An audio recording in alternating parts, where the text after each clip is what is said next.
Pisces, message for you. Madalian lang to guys. Okay, message for Pisces. At ito ay June 2. Kung ito ay ma-upload bukas, ito ay late. Malilate lang because sa wifi natin guys. Minsan mahina ang wifi dito sa amin kasi ito ay napapalibutan ng bundok. Okay guys. So ito ay June 2 sa mga Pisces ngayong gabi. Okay, June 2. Ano ba ang inyong pinagdadaanan? Sa kasalukuyan, Pisces, ano ang inyong mga alalahanin o pinagdadaanan? I need 3 message. Sa mga Pisces, pinagdadaanan ng mga Pisces, andito ang Queen of Swords, 8 of Swords, at saka 7 of Wands. Okay, kayo ay maaaring defensive sa sarili at lumalayo.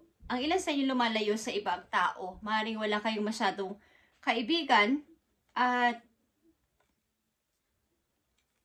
na medyo naguguluhan din sa buhay. Maraming gumugulo sa inyong isipan. Guys, sa mga Pisces na nandito sa reading today, ay kayo ay walang masyadong kinakausap, wala kayong masyadong kaibigan. At hanggat maaari ay ayaw nyo ng mga taong laging, yung nakasurround na madaming tao, ayaw nyo masyado. Matigas din ang puso ninyo guys, sa mga Pisces na nandito sa reading. Kumbaga, medyo harsh kayong magsalita. Sa paningin nila o sa pandinig nila ay para kayong masungit o mahigpit. But kayo ay medyo may kaguluhan lang na nangyayari sa inyong isip. Okay. Sapagkat ang ilan sa inyo is maraming problema. Maybe? Maraming problema. Pisces, tingnan natin ang sasabihin sa inyo ng inyong guides dito sa inyong sitwasyon. Ilan sa inyo ay lumalayo sa ibang tao. May lumalapit man sa inyo pero ayaw nyo masyadong entertainin. Kumbaga, medyo masakit kayo magsalita. Ilan ditong Pisces. Okay, ano ang gustong sabihin sa inyo ng inyong spirit guides? Guys, mga Pisces, your practicality is helping. Okay. Okay naman daw itong ginagawa mo. Itong Queen of Swords ay nangangahulugan din ito na ikaw ay isang practical na person at hindi mo kailangan ng approval siguro ng ibang tao sa lahat mong gagawin. Ikaw ay mayroong sariling kakayanan to decide ang mga Pisces na nandito. At ito rin ang payo sa iyo ng iyong spirit guides. Your practicality is helping. Maring ito yung nakakatulong sa iyo sa anumang bagay o anong ginagawa mo sa buhay, yung iyong pagka-practical. Okay. Maring meron ka rin minamanifest yung hinahangad sa buhay na sana magkatotoo. Lord, sana ito ay maging akin, sana ito ay mapasa akin. Okay, ilan sa inyong Pisces ay maraming pangarap o maraming gustong gawin. Ang ilan sa inyo ay gusto magpagawa ng kung ano, bumili ng ganito, maaari mag-invest ang ilan sa inyo. Okay, tingnan natin ang inyong sitwasyon sa mga susunod pang araw at susunod pang buwan, guys, sa mga Pisces. Tingnan natin. Kayo ay may pagka-practical person. Ayaw nyo rin ng mga drama sa paligid. Kaya ayaw nyo ng maraming kaibigan. Okay guys, nakikita nyo tong fertility. Kayo ay paunlad ng paunlad sa buhay. Maring sa kaperahan din, medyo tumataas ang inyong kita sa mga Pisces. Okay guys, andito ang 10 of Pentacles. Knight of Swords. 9 of Cups. At the Fool. Yeah guys, napaka-practical nyo mag-isip. Maaring ang ilan sa inyo galing sa isang broken na family. Broken family. Ibig sabihin may asawa kayo dati at wala na lang. Parang gano'n na lang. Friends kayo ng tao na to. At marami nga kayong plano sa buhay, puntahan o gawin na binibilisan nyo sapagkat sayang ang oras, sayang ang panahon, sayang ang mga sasayangin kong araw. Okay, hindi nyo napapatagalin to na matupad ang inyong pangarap. Something na meron kayo talagang minimithi na gusto ninyong matupad na kaagad-agad. Yeah guys, the Fool is here. Grabe. Ang pagtaas maybe ng inyong money ay patuloy at patuloy na lumalago. Pati yung inyong buhay. Okay, lumalago guys.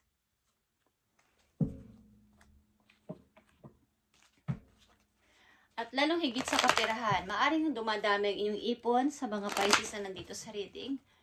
Ang inyong pagka-practical na tao, na energy, ay nakakatulong o makakatulong sa inyo. This time.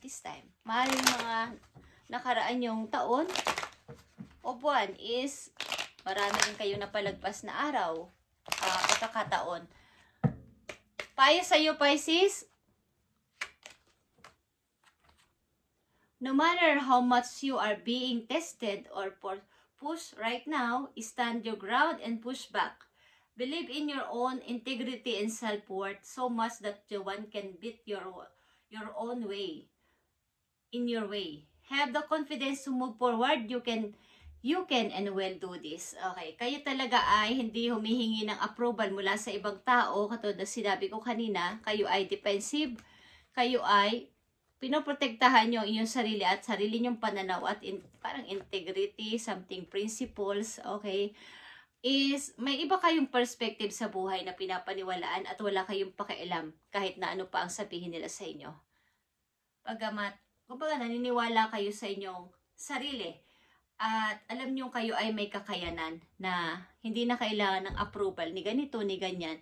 Kaya kong mag-decide mag-isa. Okay, yan ang inyong message. Pisces, maaring nakakatulong ang inyong pagka-practical na person this time. Yung pag-iisip ng mga, hindi nyo muna ginagamitan ng emosyon. Bahala sila kung magalit sila sa akin, basta ako ay ganito ang desisyon. May pagka-harsh din kasi kayo magsalita. Something na mahigpit. So kayo ay